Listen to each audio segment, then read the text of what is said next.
I think our politicians haven't behaved very wisely over republicanism. The Prime Minister, for example, establishing a portfolio held by an assistant minister, the assistant minister That for the wasn't a good move, Republic. I mean, that was ridiculous.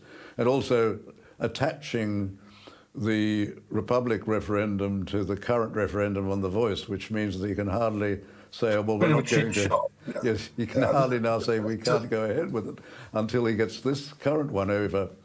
And one thing I would say is quite recently I read in one of the Australian papers that, and it's worth clarifying this because it was, to be honest, was baloney, was that there was a report claiming that the King had spoken to Mr Albanese and was worried about going to Australia.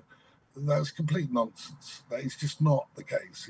He would take advice from the Prime Minister, who's supposed to give honest advice as to, when it suits the Australian people. He's not worried about going to Australia and the reaction that would be against him. Far from it. He would go as soon as the invitation is extended, which would be seen as a politically correct time for him to go, so it doesn't impact upon the political situation, obviously, the politics of the country. So I think that was just a bit of meddling by either somebody who was leaking something from inside the government or just media meddling. Yes, I remember him delivering a speech when he said that considering republicanism was perhaps a sign of maturity in the country. Yes. And the other problem is in New South Wales. In New South Wales, the Premier, who's the Prime Minister of New South Wales, the Premier of New South Wales, very unwisely at the time of the coronation, refused to light the sails of the Opera House. He could have just lit them in purple for a song. He allegedly refused, or he said he refused on the grounds of finance, which is ridiculous, because just bathing it in purple would have cost next to nothing.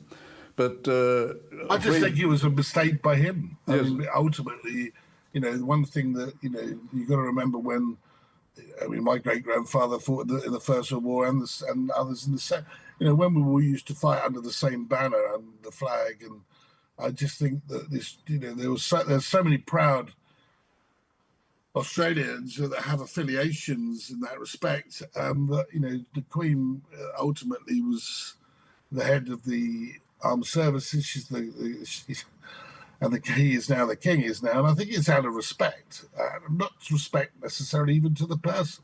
Take the person out of it, out of respect to the position and what that position represents to, the people that have.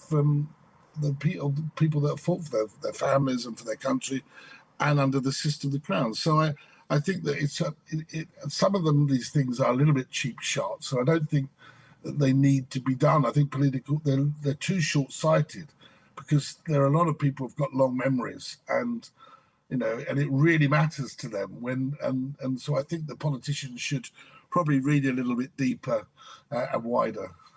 I think you've pointed to a very significant issue, and it was one of the problems that I had during the Republic referendum.